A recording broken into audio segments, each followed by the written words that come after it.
You brand the grind, you dodge the cost, you've got the language, the look, the playlists, the quotes you post at 2 a.m.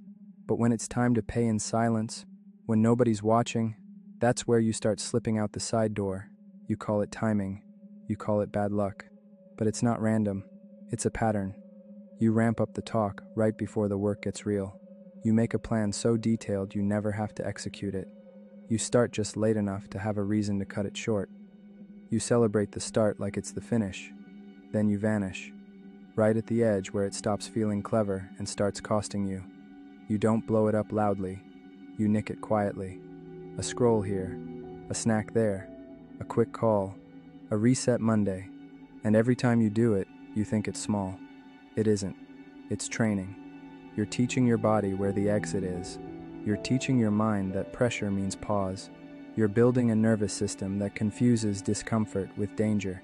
So you stay almost locked in, almost disciplined, almost ready.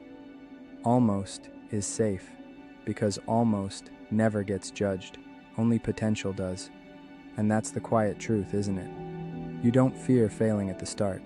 You fear proving yourself at the end. If you go all the way, the story has to change. The one where you're the hard worker people sleep on. The one where you're a beast when it's time. But the time keeps coming, and you keep choosing the version of you that survives on image. Here's the part you don't like to look at. Your sabotage is organized. Right when momentum appears, you introduce chaos. You start a side project. You pick a fight. You reorganize the plan. You do anything to create smoke so you can say, I would've, but. And the worst part? You believe it. You call it standards when it's just stalling. You call it intuition when it's avoidance. You call it balance when it's fear dressed up in adult language. Look closer. You only doubt yourself when it's time to do the one thing that would make you undeniable. Not before, not after. Right there, at the cost. That's the pattern. It's not a season. It's an identity you keep renewing. You brand the grind because branding doesn't ask you to bleed. The cost does.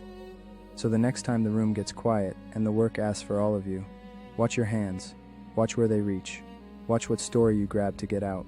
Because in that moment, it's not about motivation, it's about what kind of person you actually are when the label falls off. And if you already know your pattern, what does it say about you if you let it run you again?